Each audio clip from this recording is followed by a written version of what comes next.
Mr. Barrett, you have 6 minutes. Go ahead, please. Mr. McConaughey, when did you learn about the whistleblower complaints? On what date? Mr. Chair, thank you for the question. I believe that, I'll give you the exact date. On February 16th, it was ISET had received the confidential file from PCO. When did you learn of the RCGT report findings? Mr. Chair, the first working draft of the document we had requested was delivered on September 8th. And that was a hastened version that hadn't been through their quality control process because we were having internal discussions about the matter. When was the RCGT report commissioned? The contract was issued on March 17th. And you hadn't seen an initial draft in May? In May, we received an interim brief from RCGT with a draft report that frankly was not acceptable to us. It had language that was not helpful, and it was as a result of that we decided to dig deeper and conduct additional procedures. A bit different than September, but thank you for the precision. When was the minister made aware of the RCGT findings? I do not have the date that the deputy minister communicated with the minister, but I do know that the briefing note was signed by the deputy minister on September 26th. I'm sorry, September 27th. So the deputy minister was going to brief the minister on findings imminently on June 7th. Did that happen or no? I don't have any awareness of that. There's a quote. So I'm going to offer a series of quotes. They're from you. Certainly. So this one in context is, quote, "The deputy is lining up a discussion with the minister imminently to take the pulse." That was June 7th. So that didn't happen? I don't know if it did or not.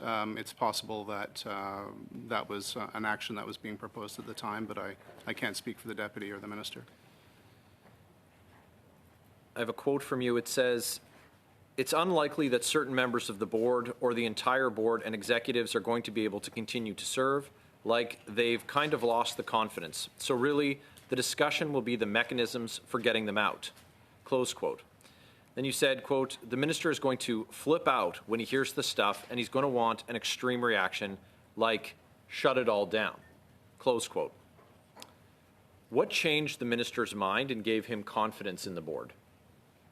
Well, those remarks were made in the August, early September timeframe, well before the minister had ever been briefed. As I indicated in my opening remarks, it was speculation on my part. It was inappropriate. I regret the remarks. But I do think on the notion of the minister flipping out, it is normal for any senior official to, or minister for that matter, to react strongly when we've had some findings of, through the exercise. So I just want to take a step back for the timeline again. You said the minister was going to be briefed on June the 7th, and then... I did not say that, sir. The deputy is lining up a discussion with the minister imminently to take the pulse. You did say it. Oh, I'm sorry. I don't know if it happened, though, sir. Okay.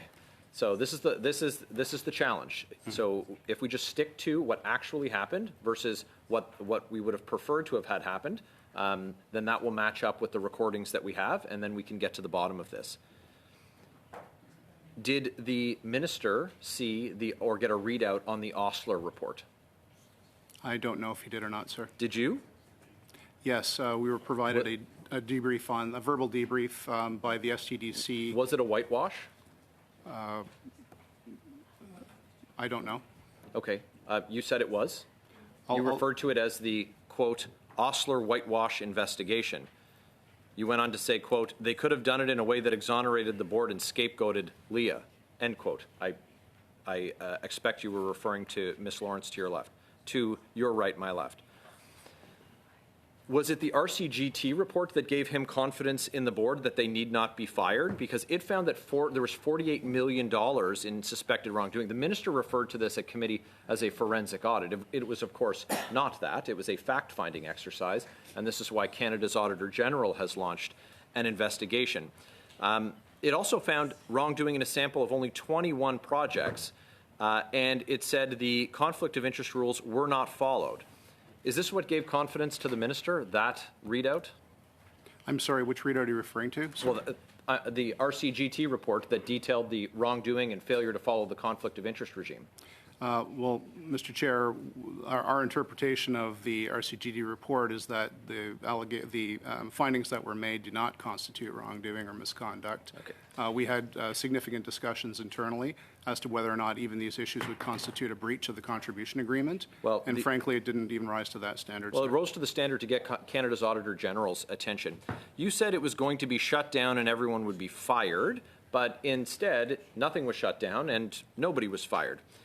As soon as it became a political problem, the tone changed very dramatically, and the minister isn't firing anyone. And then we saw that a foundation that shares the name of the chair of the board was receiving funding from the government and praise from the minister.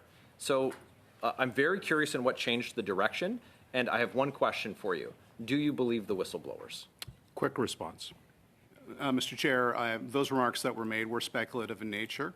I believe a portion of what the whistleblowers have alleged based on the facts that have been identified in the RCGT report, and I believe that nothing was found to date that would be construed as misconduct or wrongdoing. There may be further findings in the Auditor General's examination, but I'm not privy to that. We're going to start with our second round now. We're going to go to Mr. Cooper for 5 minutes. Mr. Cooper, go ahead. Thank you very much, Mr. Chair. Ms. Vishurin, Ms. Uri indicated that when the whistleblower submission was made, and that was in January, that it was immediately referred to the governance committee of the board. Do you serve on the governance committee? I'll tell you, I got a call, I think, on February 3rd. I'm just asking a very simple question. Are you a member of the governance committee? I'm a member of the governance committee, but I was certainly not involved in any discussion on this issue with the governance committee. Did you? So you recused yourself? I was asked not to attend. Okay, and the special committee was struck. And Ms. Lawrence, were you involved in any discussions with the governance committee with respect to the whistleblower complaint? I was not. Okay. Ms. Vishurin, through you, Mr. Chair, you indicated that there was one allotment of funding from SDTC to an interest that you had. And you had indicated that you went through to the ethics commissioner, you alerted the minister, and so on. There are follow-up reviews of investments, are there not? There is, I think Ms. Uri can explain this, how it works. Sure. Projects undergo ongoing monitoring throughout the term of the project. It's often the projects that are funded by our program last from anywhere to 3 to 5 years, and the projects are monitored on a milestone basis. We have regular check-ins with the companies, and there is required reporting on a regular basis as they work through their work. And those follow-up reviews would be undertaken by the board, would they? As the project goes through the regular monitoring process, no, the board does not undertake those reviews. Those reviews are undertaken by SDTC staff. So, Ms. Vishurin, you had no involvement whatsoever in the follow-up reviews? Not. Okay. Thank you for that. You are the CEO of Enerstar, is that correct? Enerstore. Enerstores, I apologize. And you had indicated that Enerstore did not receive funding from SDTC since you have been appointed chair. Is that correct? Are you Well, referring to the COVID I'll be specific. That company, Enerstore, received $106,000 in so-called COVID relief payments in 2020 and another $111,000 the following year in 2021. So that is inconsistent with what you had previously stated. Your company, in which you were the CEO and are the CEO of, received almost $220,000 from SDTC, approved by the board. Honourable member, At the time of the board decision on those COVID payments, you recall it's March 2020. It was very difficult. We were very afraid that we were going to lose the investments that we made and the jobs. There. Ms. Verschuren, so the board Ms. thought Ms. Verschuren, I just asked you to confirm that that money went out the door, nearly $220,000 to your company in 2020 and 21. $220,000, correct? The board sought legal advice on how best to proceed during the COVID payments. And you moved the motion to funnel that money out the door, didn't you? Because funding went to existing portfolio companies where conflicts were previously declared, so they were declared, and because no company received preferential treatment, the legal opinion No money received preferential treatment. Your company received preferential treatment in the sense that you sat on the board and provided money to it that the RGCT report flagged as likely not complying with the contribution agreement. legal opinion From who? was then received with no conflicts needed to Who be provided the declared. legal opinion? Osler's. Osler. And was Mr. Van Veen involved in providing that advice? Vandenberg, rather? Yes. He was. Yes. And he's he serves as on the council, does he not? He's a member. He's a member of the council. Yeah, not on the board of directors. And he was involved in providing that advice. Thank you, Mr. Cooper. Incredible. Thank you, Mr. Cooper. We have, thank you as well. Okay. Mr. Brock, go ahead. You have 5. Mr. Gourde. Monsieur Gould, pour 5 minutes. Allez-y. You have 5 minutes. Thank you, Mr. Chair. Thank you to the witnesses. My question has to do with a fund by SDTC. And there are no requirements for a report. Is that true? Translation, no requirements for reporting, is that the question? Le fonds d'amorçage. The seed funding doesn't require a report. Is that true? No, it's not true. Ms. Yuri can provide further information for you. So our seed funding stream is similar to the other streams of funding that we provide, and they are subject to the same terms as conditions as required in our contribution agreement. So the seed funding stream is required to report at the end of their project on the project results, as well as the eligible costs that were incurred and the funding received to complete the project. Merci. Le fonds prévoit. Thank you. And that's from 50 to 500,000 given to a seed fund, and that went from 2019 to 2022. 180 projects were funded for a total of $17 million, an average of $97,000. So all who applied received the maximum of 100,000, correct? No, all who applied did not receive the maximum of 100,000. There's varying amounts, but generally most projects that come in will be eligible for $100,000. That's the maximum contribution that's available in the seed funding stream. 180 projects were funded. Would you be able to repeat that question, please? Perhaps not today. Can you come back with the number of projects, the seeding projects? Because we have the number of projects that were approved, but how many people participated? If we could have that list of the 180 projects and companies that received funding. Sure. Our funding is available publicly on our website, so it's available currently on our website, but we can also table that list with the committee for all the projects that receive funding under the seed funding stream. And maybe if I could just add for the honourable member, so the seed funding is actually by nomination by over 80 accelerators across the country. So what we do is we work to have a network throughout the region so that we can help be aided by people locally to put it forward. And so, in fact, there are more people nominated. Apologies, I have another question. Did the projects that were approved go through the board? Was there a team that recommended them to the board, or was it done internally? Because it's not a big fund. Were all projects approved by the board? All funded projects are approved by both. Well, they're recommended by the Project Review Committee and then subject to approval by the board before any funding is available for all of our projects. They're reviewed by internally by SDTC for eligibility on whether they meet the terms and conditions of our contribution agreement for funding, but they're also subject to an external third-party review. We have engaged partners that have expertise in perhaps the technology, finance, business, and c'est pas ma question. Apologies, that's not my question. My question is, were the projects approved by the board? Were all projects approved by the board? require board approval, yes.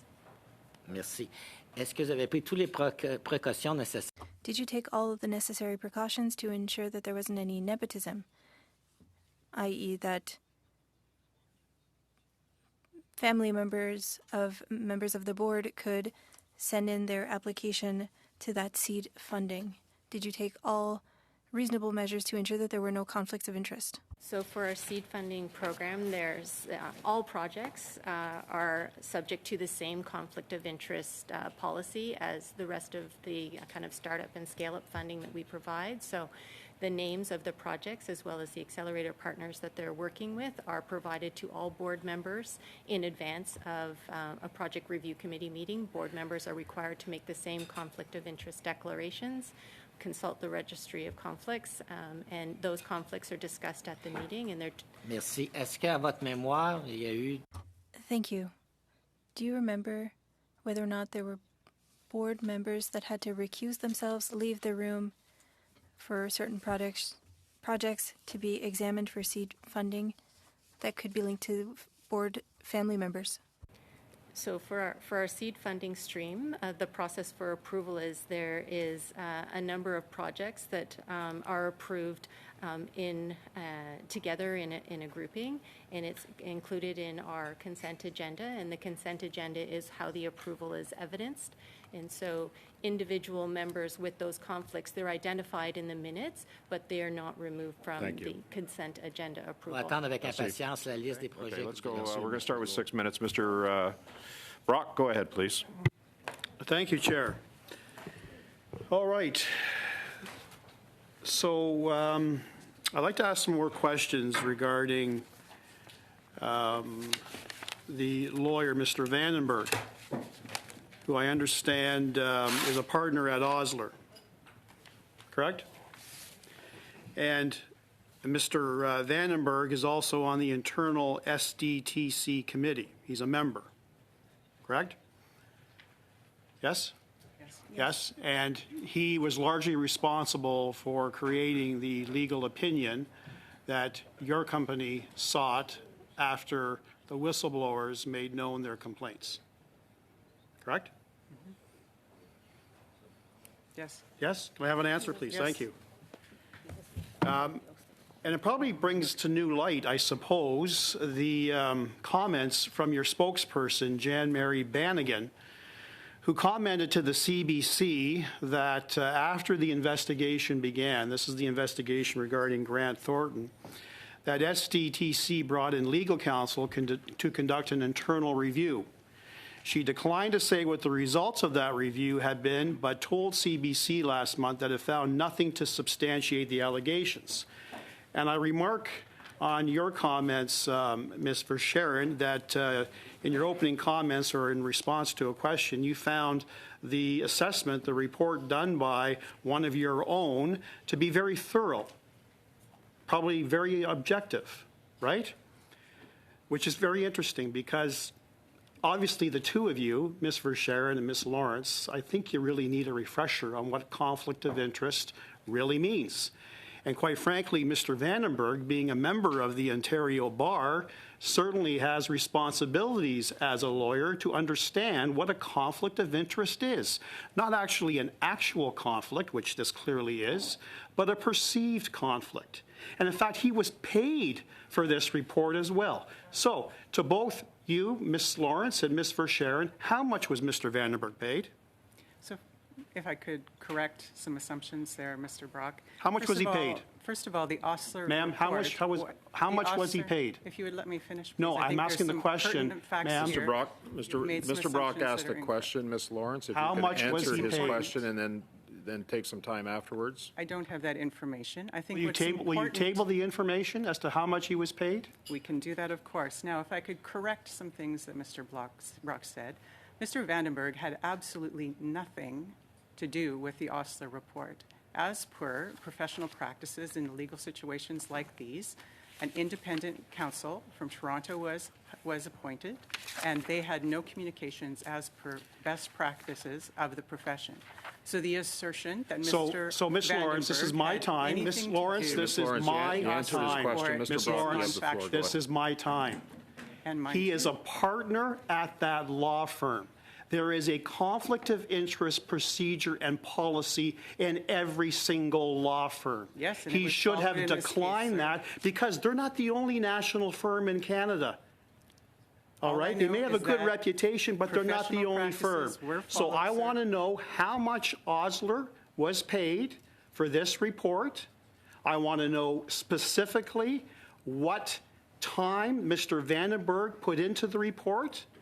And I also want to bring to your attention Section 16 of the Canada Foundation for Sustainable Development Technology Act, which prohibits members from receiving remuneration for that type of service. Mr. Vandenberg. So thank you for that. had absolutely I'm nothing to asking do with questions. the I'm not Osler asking for report, any and of editorial, course- ma'am. I am and not, of this is course my we will time. Provide the information that Ma'am, you this is my requested, time. As we already I said, have the Mr. floor, Brock. ma'am. Ms. Mr. Lawrence, I have the floor. Mr. Brock. I asked the questions. Mr. Brock, you have the floor. Ask the questions, please. Ms. Lawrence, we're try to keep it to one person talking at a time. Understood, Mr. Yeah, Chair. Thank you, ma'am. Ms. Lawrence, will you table all the emails regarding your concerns about the appointment of Ms. Verscharen as the chair of the board between yourself and the ministry officials, chief of staff, PMO, and PCO, because we have evidence that you felt there was definitely a conflict of interest on her appointment. Will you table all of those emails between yourself and the government? I did advise the chair to contact the ethics commissioner. She did that, and of course, we can make available information. Thank you very much. I believe that's my time, Chair. Minute, Mr. Brock. Oh, I have one Yeah, more we're minute. We're in the 6-minute. Wonderful. Wonderful. Thank you so much. Now, I want to get into some questions for you, Mr. McConaughey, because it appears as if you really want to substantially backtrack on the captured words and phrases and sentences and paragraphs that you used in recorded conversations. That's real evidence. When you're dealing with evidence, sometimes you have allegations, sometimes you have real evidence. This is real evidence. This is your words. And when I take a look at a number of the quotes, and I don't have all the quotes, I know we're talking about several minutes, if not hours, there's no suggestion in any of the things that you're saying to the whistleblowers that qualifies your statements. And you wanted to impress upon us here at committee that these were speculations on your part. There's nothing here to say speculation. There's very clear, definite concerns that you have that this company, SDTC, was definitely Mr. Brock. mismanaging. That's the minute. Oh, It's a long minute. I'm sorry, I have to keep it tight. Mr. Barrett for 5, go ahead. Very quickly, Ms. Lawrence, how many projects have been funded by SDTC since 2015? I think we'll have to get that number for you. Okay, well, sir. because of all the projects that have been funded, only 21 were sampled by RCGT in their preliminary review, and nearly $40 million in suspicious payments were found. In my first exchange with you, Mr. McConaughey, you said that the first time you saw the report from RCGT was in September, but when I jogged your memory with a quote from you, recordings of you, you agreed that you first saw the findings in May. You then said that although you asserted in the recordings that we've heard that on June 7th the minister would be briefed on RCGT by the DM, that you don't know if that happened, but the minister said that he got the brief in September. I asked if you believed the whistleblowers, but what you said in May was, quote, "We said to the whistleblowers, we said we would believe you. Now there's enough evidence to say we really do believe you, that means the government is going to have to take action, close quote. The fund's still open. No one's been fired. Yes or no, sir? Was ISED of the mind at that time to clear house at SDTC? Yes or no, please? No, they were not. That was my personal opinion. This was a big deal to ISED. You called it a, quote, sponsorship level giveaway, close quote. Is that correct, sir? Yes or no, please? It was an offhand remark, sir. When discussing next steps on the findings, was there ever a point when you thought the issues at SDTC were so numerous that you would need to open a new office to deal with this issue? Yes or no, sir? I discussed the matter with the Deputy Minister. Thank you. That's a yes. I want to offer you a quote. You said, like, you don't want a David Johnston special rapporteur or something where people are like, oh, it's another member of the liberal elite who's sweeping this under the rug, close quote. Quote, so we're thinking of setting up an office that would be like a new deputy minister, like reporting to the deputy or report to me. We'll see. It depends, I guess, on how the minister wants to run things, close quote. So this is the story. In May, when ISED got the report findings, you were gung-ho, you were ready to fire the board, ready to fire everybody, and then open a new office, a director general and a team, and have a spokesperson, but you just didn't want it to be someone who was the Prime Minister's neighbor or a member of the Trudeau Foundation. You even called it a sponsorship-level giveaway. Then in June, after the minister was briefed, the direction and attitude completely changed. You said, quote, we'll be just amending our current contract to continue the scope of study. What a climb down. I find this incredible, sir. What did the minister say? The question is, what did the minister say in June to halt the plan that you laid out? I had no communication with the minister throughout this exercise. It's the deputy minister's role to do this. And if I may, I've heard your response. I don't find it credible based on the recordings that we have from you at the time. I'd like to recap a few things that have been uncovered as well. The chair of the board got $220,000 for her company, and then her salary from that company was $120,000. But this is not perceived by the chair or by SDTC to be a conflict.